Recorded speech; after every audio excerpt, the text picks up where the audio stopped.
Hi guys, so welcome back to my channel. So for today's video, another reaction na naman sa mga taong pakialamera sa buhay. Sa buhay ng may buhay. Oo. Ito ay continuation doon sa upload ko kay Lohong.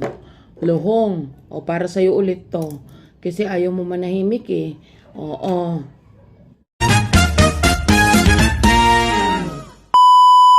Ayan. Another reaction ulit, sabi ko nga,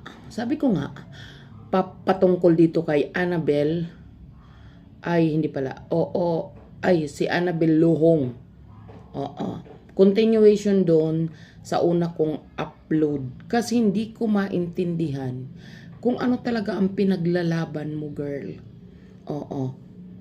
na parang ayaw mo tumigil, akala mo yung nalugi ka, parang ganon, na hindi mo alam kung ano talagang pinaglalaban mo, pero wala ka talagang pinaglalaban. Kasi hindi mo naman yan pareho lang tayo supporter. Pareho lang tayo supporter. Ako, supporter, reactor ako. 'Di ba? Nagsusupport ako sa tama. Nagre-react ako at itanatama ko yung mga katulad nyong taong alam mo yun, yung mapaghusga, mapagbintang, pero wala namang direct na kaalaman doon sa mga taong ipinaglalaban nyo. Diba? Kumbaga, hindi naman masama ipagtanggol nyo yung inyong hinahangaan, pero hindi yung magmukha, hindi yung maging basher kayo doon sa kabila na hindi nyo gusto. Diba? Una kinontent na kita, 'di ba? Dahil parang nanunumbat ka kay Krishna, wala ka namang inambag, wala ka namang itinulong sa kanya, 'di ba? So wala kang karapatan na manumbat. Oo. Tamang tamang support, girl. Tapos ito ayaw mo ulit tumigil. Naiinis ka, nakaranas daw si Sir Paul ng pangbabash sa mga taga-suporta ni Krishna at napakalaking pabor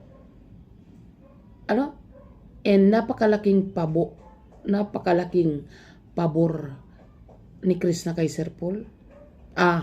Gets ko. Unang-una, wag kang one-sided. 'Di ba? Kung tinutukoy mo yung mga panahon na medyo nagkaroon ng problema, para pareho tayo walang alam doon kung ano talaga yung totoo. 'Di ba? Kumbaga yun mga pahapyaw. 'Di ba? Sa nangyari. Pero directly wala kang alam. Wala kang alam kung ano yung punot dulo para mag-react ka ng ganyan.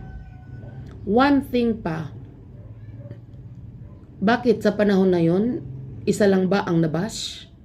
'Di ba? Sino ba ang sobrang nabash sa mga panahon na yon? Para lang maintindihan mo. Sino ang sobrang nabash? Tanong lang. Kasi mukhang natutulog ka noong mga panahon na yun na hindi mo nakikita sa community or sa SOCMED kung sino ang binalahura ng husto at sino ang nabash ka mo ng husto. Sabihin na natin sa mga panahon na yun, pareho sila nabash. Pareho sila nabash sa mga taong parehong nabash sila, ganyan, parehong napagbintangan. Pero sino yung kumbaga weak, 'di ba, sa mga panahon na 'yon? 'Di ba si Krishna? Pero sinisi ka ba namin? 'Di ba? Kinall out ka ba namin sa mga pangyayaring 'yon? Hindi, 'di ba? Kasi hindi rin namin alam kung ano talaga yung totoo. So bakit ka ngayon nagpipinpoint? Bakit mo ngayon sinisisi si Krishna kung may nabash man?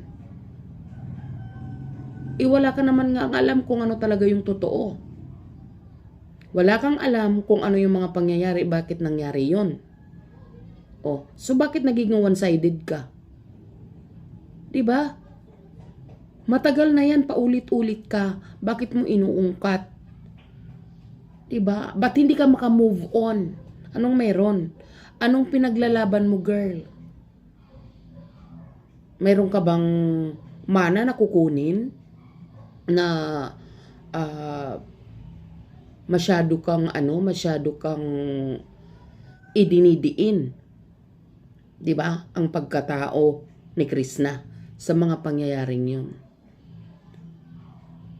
'Di ba? 'Di ba dapat pareho lang natin silang i-comfort? Kasi pareho silang nabash sa mga pangyayaring 'yun na hindi naman natin alam talaga yung totoong nangyari. Ikaw talagang dinidiin mo si Krishna eh. Bakit? Alam mo yung pangdidiin mo may kasamang inggit. 'Di ba? Kung nabash man ang isa, nabash din ang isa. Oo. At kung tutuusin, mas dehado nga eh. Si Krishna kasi mag-isa lang siya. 'Di ba? Kung tutuusin lang ha. Kung pagbabasihan natin yung sinasabi mo. Pero nagiging nagiging one-sided ka, nagiging bias ka. At saka isa pa, tapos na yun, di ba? Magkaibigan na yung lahat, magkakaibigan na. Bakit inuungkat mo? Kaya hindi matapos-tapos, hindi dahil sa amin, mga reaktor. Dahil sa katulad mo. Di ba? Magko-comment ka lang, isasalip mo pa yung mga nakaraan, panahon pa ni kupong-kupong yun. Tapos na. Na-fix na yung gusot na yun. Di ka ba nanonood? Saan ka ba nanonood? Ba't parang hindi ka updated, girl? Lohong. Saan ka nanonood? Bakit parang hindi mo alam na okay na yung lahat? Okay na sila? Ba't hindi ka maka-move on? Anong pinaglalaban mo? May kukunin ka bang mana? Di ba? Kang ganyan. Ikaw ang mag-move on kasi mukhang hindi ka pa nakaka-move on. 'Di ba? Huwag mong idiin si Krishna. Huwag kang maging one-sided. Manood ka, tutukan mo bawat sides para malaman mo na okay na sila. Huwag kang mag-ungkat, huwag kang paulit-ulit. 'Di ba? Dahil nang bumuka kang sirampla ka.